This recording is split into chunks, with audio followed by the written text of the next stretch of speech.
Hospitals are full of secrets. I'd been a doctor long enough to know the strange stories, the ones shared in hushed voices at the nurse's station or over a quick cup of coffee during an overnight shift. But I never thought I'd become part of one.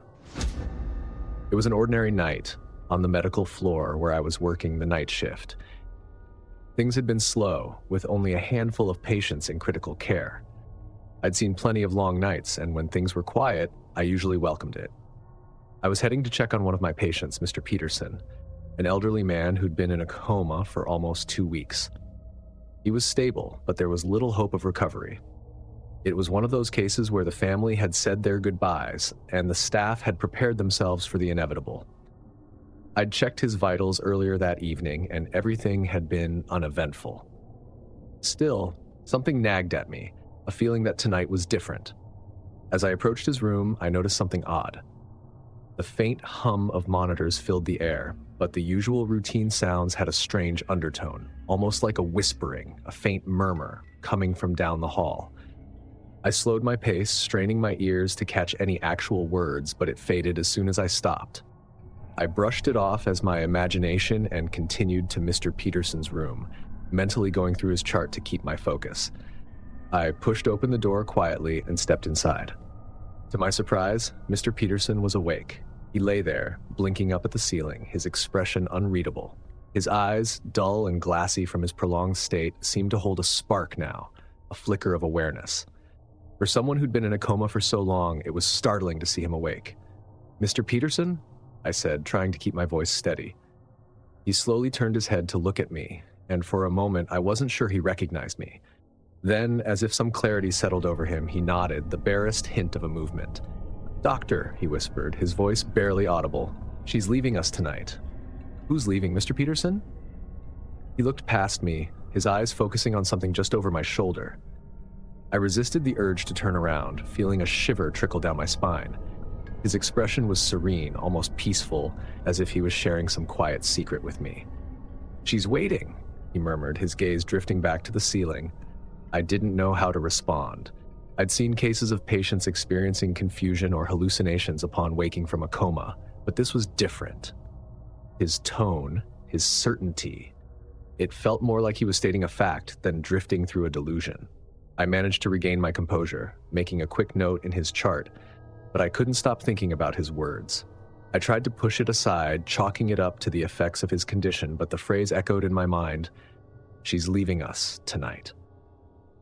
I checked his vitals and administered his medication, trying to ignore the nagging feeling that something was wrong. As I turned to leave, Mr. Peterson whispered again, his voice as soft as a breeze. "She's here." I looked back at him. His gaze was locked on the door, his eyes wide and unblinking. I followed his stare, expecting to see someone standing there, but the doorway was empty. "Who's here, Mr. Peterson?" I asked, trying to keep my tone calm. He didn't respond, his gaze remaining fixed on the door. I took a step closer, hoping to snap him out of whatever state he was in, but his expression didn't change. He was staring into the empty hallway as if someone or something was standing just beyond the threshold. Feeling an uneasy twinge in my stomach, I backed out of the room, casting one last look at him before closing the door. His words lingered in my mind as I moved down the hallway. Back at the nurse's station, I found Linda, the head nurse, preparing charts for the next shift. I tried to shake off the tension, but the urge to share what I just experienced was too strong. "Linda," I said, trying to sound casual, "do you know anything about Mr. Peterson? Has he ever been lucid before?" She looked at me, frowning slightly. "No, he's been unresponsive since he was admitted. Why?" I hesitated, not wanting to sound overly dramatic. "He was awake just now, and he said something strange." Her expression shifted, a flicker of curiosity mixed with unease. "Strange how?" "He told me someone was leaving us tonight, and then he said, 'She's here.' He kept looking at the door, like he was seeing someone standing there." Linda's face paled slightly, and she looked down the hall toward Mr. Peterson's room. "You're not the first one to mention that," she said. I leaned closer. "What do you mean?" "There have been rumors among the night staff. Sometimes patients, those close to the end, will say similar things. It's like they sense something the rest of us can't. They say they see someone waiting for them. A chill settled over me. I'd heard tales of patients having visions, but I'd always dismissed them as hallucinations or the effects of medication. But there was a weight to her words, a sincerity that made it hard to brush off. Has anyone else on this floor mentioned it recently? Linda looked down the hall again, her expression unreadable. Room 217. The woman in there passed away last night. She told one of the nurses that someone had come to visit her, but when they checked, the hallway was empty. A shiver ran through me. I hadn't been on duty the previous night, but the thought of another patient seeing the same thing sent a wave of unease through me. Could it really be just a coincidence? Trying to shake off the unsettling feeling, I made my rounds, checking on the other patients. But as the hours wore on, I couldn't escape the nagging sensation that I was being watched. Every time I walked past an empty room or a shadowy corner, I felt an invisible presence, as if someone was lingering just out of sight. As I returned to the nurse's station, I heard a soft beep coming from one of the monitors down the hall. I checked my watch, 3:12 a.m. Most of the staff had gone home, leaving only a skeleton crew to manage the floor. The corridor stretched ahead, silent and barely lit, each step reverberating in the empty stretch. I made my way back to Mr. Peterson's room just to check on him again. He'd been in a coma for weeks, and after his sudden words about her leaving us tonight, I couldn't shake the feeling that something strange was unfolding. As I entered the room, I was met with an unexpected sight. Mr. Peterson was awake. Not groggy or confused, but sitting up, fully conscious, with the light of awareness in his eyes for the first time since he'd been admitted. A nurse was by his bedside, calmly arranging his pillows and checking his IVs, and he looked over at me with a faint smile. "Mr. Peterson, you're awake," I stammered, masking my shock as best as I could. He looked completely at ease, as though he'd just come back from a restful nap, not a prolonged coma. "Awake and feeling pretty good, Doc?" he said with a chuckle. "The nurses here know how to take care of you." I looked at the nurse, who nodded, confirming that everything had been checked and adjusted to make sure he was comfortable. It was routine for her, but something about this whole situation felt anything but routine to me. "How are you feeling, Mr. Peterson?" I asked, still taken aback by his rapid recovery. "Honestly, I feel like I've been asleep for ages," he replied, "but everything feels normal. Just feels like I'm waking up." He paused, looking at my face, and added, "Is something wrong?" It took me a second to respond. "Not at all. I'm just glad to see you awake. But do you remember anything from earlier tonight?" Mr. Peterson's brow furrowed. "Earlier tonight? I don't remember anything." "Why?" I hesitated, then pressed on. "You said something to me about someone leaving us tonight. Does that ring any bells?" He shook his head, looking genuinely puzzled. "Doc, I have no memory of anything like that." I told myself it was possible he'd been coming in and out of consciousness, maybe murmuring things that didn't make sense to him now that he was fully awake. And yet, the memory of his voice, so clear and certain, kept replaying in my mind. The rest of the night passed without incident, and after a few hours I returned to my rounds. When I came by Mr. Peterson's room again, he was asleep, looking as peaceful as anyone who had just emerged from weeks of unconsciousness could be. Around 5 in the morning, I was paged by one of the nurses from the ICU.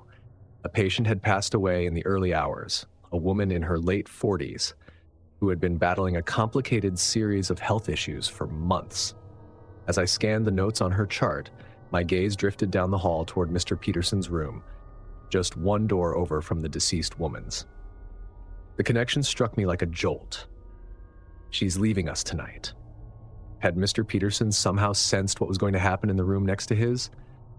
After her passing, there was a peculiar, quiet feeling that settled over that hallway, a feeling that lingered even as the hospital began to stir with the early morning routines of doctors, nurses, and patients. It was a heaviness, one I couldn't quite explain, as though something important had transpired in those quiet hours of the night, something beyond what the mind could fully grasp. I never spoke of the incident with Mr. Peterson again, and neither did he. When he was discharged a few days later, he seemed as sharp and clear-headed as anyone could be, offering no further mention of his strange prediction. But to this day, whenever I walk by that room, I remember that night and the words he'd spoken before he woke up fully. Was it just coincidence? Or was there something deeper, something neither of us could ever fully understand?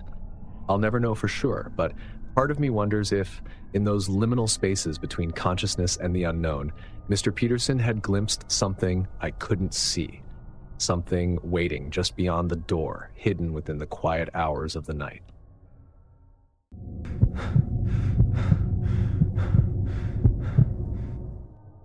Hospitals have a way of playing tricks on your mind at night. The sterile, buzzing environment is disconcerting in itself, but when darkness falls, it morphs into something entirely different, a quiet, echoing expanse that feels far too empty and unsettling.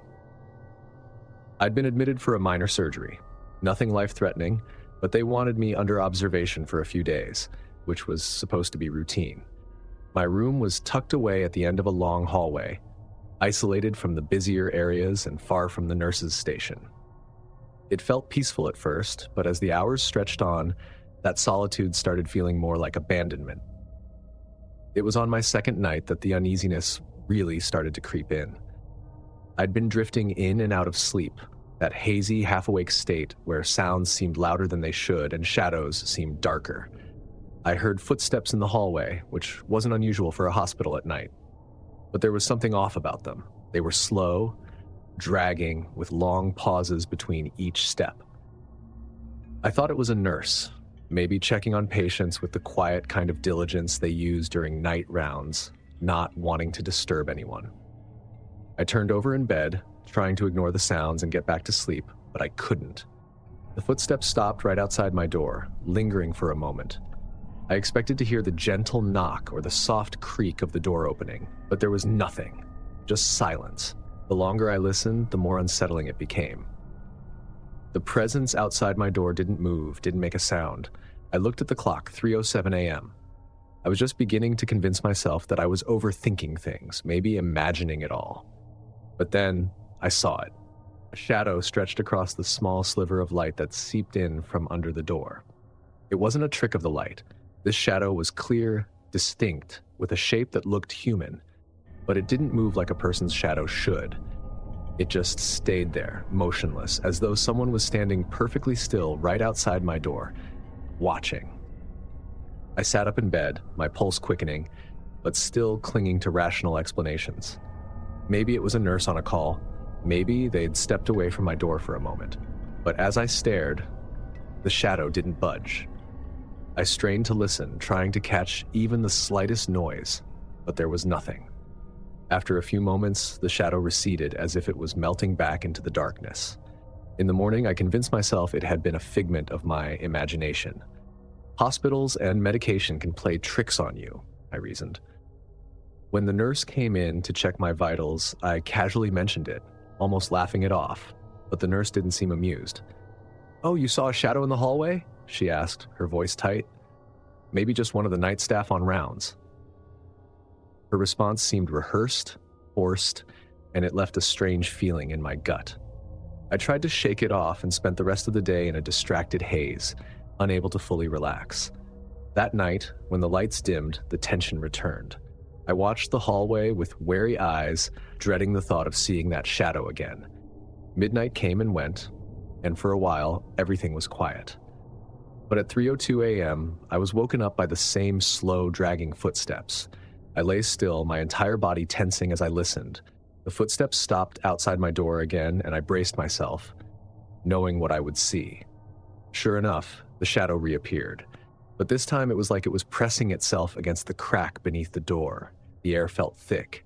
I stared at the shadow, unable to look away, wondering who or what was standing there, and why they weren't coming in or moving away. Suddenly, the shadow shifted, as though whoever or whatever it was had changed its stance. Then, just as quickly, it melted into the darkness again, leaving the hallway silent. The next morning, I noticed the patient across the hall, an older man named Mr. Wilkes, talking to a nurse. I couldn't hear most of their conversation, but one phrase caught my attention, making my heart skip a beat. The shadow in the hallway. He'd seen it too. I knew it wasn't my imagination. There was something real lurking in the hallway at night, something that only showed itself in the dead hours when everyone else was asleep. I felt a chill settle over me as I looked back at my door, dreading the thought of another night in that room. When the nurse came in to check on me, I mentioned what Mr. Wilkes had said, hoping she might give me some kind of rational explanation. But her expression shifted, and she quickly dismissed it, saying Mr. Wilkes was on heavy medication and often hallucinated. But the way she avoided my eyes made me think there was more to it, something she didn't want to discuss. That night, I tried to keep myself awake, determined to catch the shadow if it came back.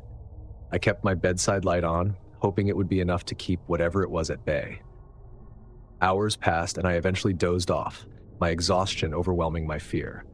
But at precisely 3 a.m., I was jolted awake. The room was silent, but the hairs on the back of my neck stood up, as though I was being watched. I turned my head toward the door, my heart pounding, and there it was again. The shadow, darker and more defined than ever before, pressed against the slim crack of my door, left slightly open. It seemed eager, almost as if it was trying to get in. I couldn't take my eyes off it, watching with a morbid fascination as it began to move, slowly gliding down the hall, only to pause at Mr. Wilkes's door. The shadow lingered there for a long moment, and then, to my horror, it passed through his closed door, disappearing into his room. I lay there, too terrified to move, listening for any sign of what was happening across the hall. But there was nothing, just an oppressive silence that felt like it was suffocating me. I barely slept the rest of the night, my mind racing with fear and questions. In the morning, I learned that Mr. Wilkes had passed away during the night. The nurses said he'd gone peacefully, that it was simply his time, but I couldn't shake the feeling that the shadow had something to do with it. I knew what I'd seen, and I knew it wasn't a coincidence. Later that day, I overheard two nurses talking in hushed tones outside my room. "It's always around 3 in the morning," one of them whispered. "And it's always the patients at the end of the hall. I don't know what it is, but it's not natural." Hearing that sent a shiver down my spine. This wasn't just a trick of the light or the side effects of medication. There was something in the hospital, something that only came out in the dead of night, and I was next in line. That night, I lay awake, my body tense with fear. I knew it would come for me, just as it had come for Mr. Wilkes. I watched the clock, my heart pounding harder as the minutes ticked closer to 3 a.m. I wanted to leave, to run out of that room and never look back, but I was too afraid to move. When the clock struck 3 a.m., the shadow appeared again, darker and more defined than ever. It slid across the hallway floor, creeping toward my door, and I knew there was no escaping it. I held my breath, watching as the shadow pressed against the thin opening of my door, almost as though it was testing the barrier, trying to find a way in. I could feel its presence, cold, filling the room with a sense of dread so strong it was suffocating. For what felt like hours, the shadow lingered outside my door, and then just as suddenly as it had appeared, it was gone, leaving nothing but silence in its wake. The next morning, I was discharged from the hospital. I left as quickly as I could, grateful to be free of that place. But even now, I can't shake the memory of that shadow, lurking in the hallway, waiting. And sometimes I wonder if it's still there, waiting for its next victim.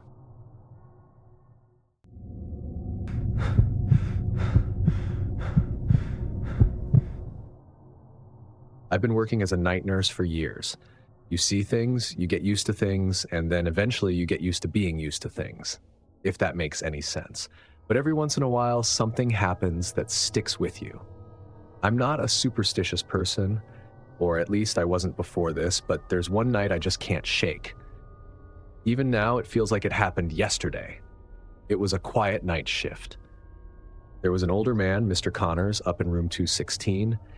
He'd been admitted after a big stroke, and when he came in, he was already in a coma. The doctors were straightforward about it. He probably wouldn't wake up again. Honestly, he was just there, breathing on his own, but barely. A lot of people would just say he was existing, not living. Most nights I would go into his room to check his vitals, make sure his IV drip was good, and maybe adjust his blankets. He was a familiar part of my shift. I got used to the steady, faint sound of his breathing, a quiet rhythm that became part of my own routine. But there was something off about him, or maybe about his room. I can't say exactly what, just a strange feeling I'd get whenever I was in there. It's hard to explain, but sometimes it felt like there was a weight in the air, a heaviness that pressed down on me the moment I stepped inside. One night, it must have been close to 2 a.m., I was doing my usual rounds. The hallways were empty and dead silent, and I remember it being colder than usual. Hospitals are always cold, but that night, it felt bone-chilling. I was bundled in my sweater, but it didn't seem to make a difference. I remember my hands were actually shaking from the cold as I walked up to room 216. When I stepped into Mr. Connors' room, that cold hit me harder. It was like walking into a freezer. I shivered, pulled my sweater tighter, and told myself it was just the air conditioning. I tried to focus on my job, checking his vitals and looking at the monitors, but I couldn't ignore this prickling feeling at the back of my neck. You know that feeling you get when you just know someone's watching you? That's exactly what it felt like. I tried to shake it off. I didn't want to start imagining things in the middle of my shift. I leaned over Mr. Connors to check his IV, and that's when I noticed it. His breathing was so light, so faint, I had to lean in to make sure I was seeing it right. And then, out of nowhere, he moved. I swear my heart just about stopped. 1 second, he was lying there, perfectly still, and the next he was sitting up, staring right at me. It wasn't a gradual thing. It was like he just came to life in an instant, his eyes wide open and fixed right on mine. I couldn't move, couldn't even breathe. I felt like I was staring at a ghost. And then he spoke. "He's coming for me," he whispered, his voice hoarse and barely there. Those words hung in the air, heavy and cold. I tried to ask him what he meant, to ask him who he was talking about, but before I could say a word, his eyes closed and he slumped back onto the bed. Just like that, he was gone again. His breathing went back to that slow, shallow rhythm, and it was like he hadn't moved at all. I stood there, frozen, trying to make sense of what I'd just seen. My mind was racing, and I felt this wave of fear and confusion wash over me. Reflex, I told myself. It had to be some kind of reflex, maybe a last burst of energy. People say that can happen sometimes, but I couldn't shake his words, couldn't get his voice out of my head. He's coming for me. The way he'd said it, like he was sure of it, like he'd been waiting for this moment. I left the room, feeling this tightness in my chest, and walked back to the nurse's station, hoping the other nurses wouldn't notice how rattled I was. But I guess I must have looked a little pale, because one of them asked if I was okay. I nodded, trying to laugh it off, saying it was just the cold, that I was tired, but the truth was I couldn't stop thinking about it. After a few minutes, I forced myself to go back to check on him. I told myself I was being ridiculous, that it was just a weird moment, and I needed to get over it. But when I opened the door to his room, his bed was empty. My first thought was that maybe they'd moved him for some kind of late-night test, though I knew that made no sense. I checked the sheets, still warm, as if he'd just been there a minute ago. I ran back to the nurse's station, trying to keep calm as I asked, "Did someone move Mr. Connors?" They looked at me, confused. "Move him? What are you talking about?" one of them asked, and I could see the confusion in her eyes. "Mr. Connors is gone," I said, trying to keep calm, though I felt a panic rising inside me. They all stared at me like I was crazy. We checked the floor, searching every room, even the supply closets and stairwells, but he was nowhere. It was as if he just vanished into thin air. The more we searched, the more I started to feel that same cold creeping over me, a chill that went right to my bones. I kept hearing his words in my head, "He's coming for me." Finally, one of the nurses suggested we check the security footage. We gathered around the monitor, all of us tense, watching as the security guard rewound the footage from that night. And then we saw it. There was Mr. Connors lying in his bed, just like I'd left him. And then a figure appeared at the door. A tall man, dressed in dark clothes, slipped into the room, moving so smoothly it was almost like he was gliding. He walked up to the bed, didn't hesitate for a second, just reached down and lifted Mr. Connors out of bed, placing him carefully into a wheelchair he'd brought with him.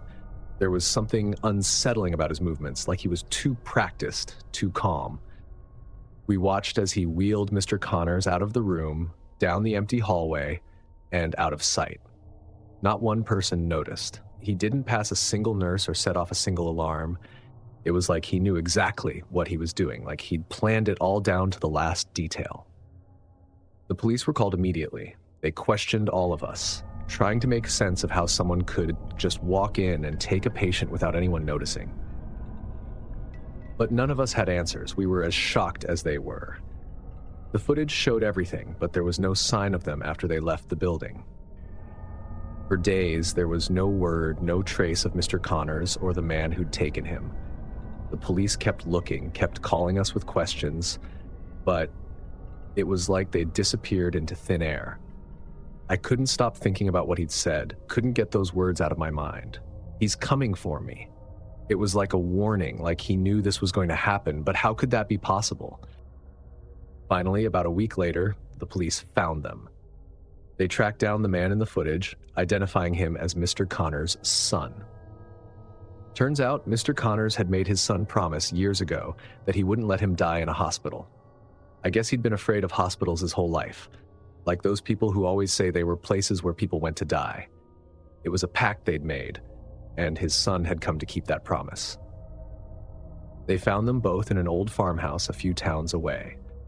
Mr. Connors was weak, barely able to sit up, but he'd refused to go back to the hospital. He passed away 2 weeks later with his son by his side, just like he'd wanted.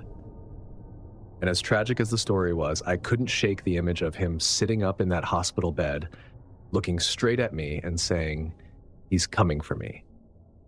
It felt like he'd known all along.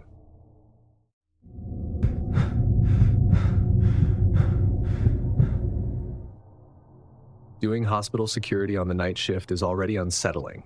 Throw in strange events and it gets intense. I took the job figuring it would be simple. Keep the halls secure, do a few rounds each shift, and generally make sure no one was sneaking into the hospital. But the reality of it turned out to be something I hadn't expected. There's an eerie quality to hospitals at night, an intense stillness that hangs in the air. I told myself that it was all just my mind playing tricks, that the constant hum of the air conditioning or the flickering lights in the stairwell were normal. After all, any building this old would have its quirks. I was getting paid to stand watch and ignore those minor disturbances. That was until one particular shift down near the morgue. I'd never enjoyed being near the morgue. If I'm honest, I'd tried to avoid it as much as possible. But that Wednesday night, I was assigned to the basement level, meaning that every hour I'd have to do a sweep of the area, checking locks, doors, and making sure all was secure. The hospital was emptier than usual that night, with few patients and even fewer visitors. Just a couple of staff members wandering the halls on different floors, trying to wrap up their shifts. At around 11 p.m., the basement was cold, unusually so. Hospitals are always chilly, but this had a different feel. A bone-deep chill that made you feel as if you were walking straight into a freezer. And then I noticed a faint flicker of light at the end of the hallway leading to the morgue. Figuring it was probably just another faulty bulb, I didn't think much of it at first. Still, I added it to my list of issues to report. As I approached the morgue entrance, the lights seemed to flicker again, this time pulsing as though they were synced with my footsteps. I forced myself to keep calm, pushing the unsettling feeling away. Flickering lights happen, the morgue is just a room. My thoughts kept spiraling like this, attempting to keep things normal. I was just doing my job. But then, as I walked past the main door, I thought I heard something, a faint, indistinct noise that I couldn't quite make out. It was almost like someone whispering. I stopped, listening. But all I heard was the humming of the air vents, so I kept moving, mentally telling myself to keep it together. But then, just as I took a few steps forward, I heard it again, clearer this time. A voice, low and weak, whispering, "Derek." I froze. I told myself it had to be my mind playing tricks. Perhaps it was just the wind moving through the ventilation system or a distant echo of a conversation from another floor. But it hadn't sounded like that. It sounded personal. Whoever it was, they'd said my name. I shook it off, or tried to. The hospital was just a big, empty building at night, after all. It's easy to imagine things. But the voice came again, and this time it was so clear, so unmistakable, that I couldn't ignore it. Derek. I took a deep breath, reasoning with myself. I was the security guard. I had to check it out, make sure no one was breaking any rules, no one was trespassing or doing anything they shouldn't. Slowly, I made my way to the morgue door and pulled it open just a bit more. The light inside was dim, but it illuminated the room well enough for me to see that it was, in fact, empty. But as I turned to leave, that voice came again, louder, closer. Derek, please. My breath caught in my throat. This time it was unmistakable. I wasn't imagining it. Someone was calling my name, pleading. Against every instinct screaming at me to leave, I walked further into the room, scanning the shadows, my heart racing as I took in every corner, every surface. Nothing was out of place. The tables were empty, the drawers were shut, and the silence was as thick as the walls around me. But as I stood there, I heard something else, a faint, rhythmic tapping. The sound was soft, but it echoed through the room, steady and constant, almost like fingers tapping against the metal drawers. I turned my flashlight toward the source of the sound, my hands trembling as I gripped it tightly, expecting to see something, anything. But again, there was nothing. Then, just as I was about to turn around and leave, I felt something cold, an intense chill, pressing against the back of my neck. It was as if someone had exhaled an icy breath against my skin. I spun around, my flashlight scanning the room frantically, but again, nothing. I was alone. Or at least I should have been. As I stood there, trying to steady my breathing, the tapping started again, coming from the far end of the room. My heart raced, every fiber of my being screaming at me to get out, but I was rooted to the spot, unable to tear myself away.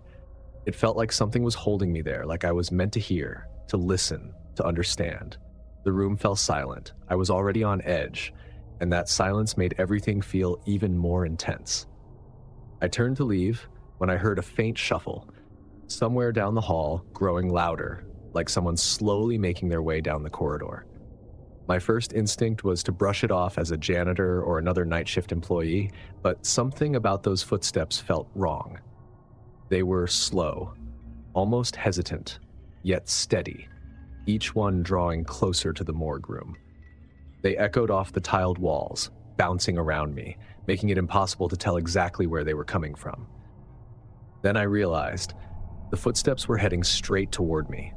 I strained to hear, hoping maybe they'd turn, fade off in another direction, but they didn't. They kept moving closer. I didn't wait to see who or what it was. I grabbed my flashlight and backed toward the exit, heart hammering as I reached for the doorknob. The footsteps were only a few feet away now, right outside the door. I barely twisted the knob before I yanked it open and darted into the hallway. Once in the hall, I didn't look back. I kept moving, fast, not stopping until I was out of that corridor and back near the safety of the main floor. Only when I reached the light and heard the familiar sounds of the hospital's night routine did I pause, catching my breath. That night, I realized there was more in the silence of the hospital than I'd ever imagined. And whatever was down there in the morgue, I didn't intend to find out. When I finally calmed down, I tried to rationalize what I'd seen and heard. Maybe it was just my mind playing tricks, the stress of the night shift getting to me. But deep down, I knew that wasn't the case. I hadn't imagined the voice, the chill. Something or someone had been in that morgue with me, reaching out, desperate, trapped. After that night, I avoided the morgue as much as possible, requesting shifts that kept me away from the basement. But every now and then, I'd hear stories from other guards, tales of whispers, strange noises, lights flickering at odd times, and each time I'd feel that familiar chill, the memory of that voice calling my name. The last time I was assigned to the basement, I did my rounds quickly, keeping my head down, my footsteps light, not daring to linger. I don't know what was in that morgue that night. Maybe it was a lost soul, a spirit trapped between worlds, reaching out for someone to hear its plea.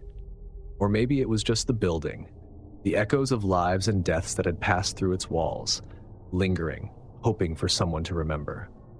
All I know is that since that night, I've never set foot in that morgue again, and every time I pass by, I can't shake the feeling that someone is watching, waiting, hoping for another chance to whisper my name. If these stories kept you on edge, hit that like button and subscribe for more unsettling encounters. Turn on notifications because you won't want to miss what's coming next. Stay safe, stay aware, and remember, sometimes it's what you don't see in the hospital that should scare you most. Thanks for watching, and I'll see you in the next nightmare.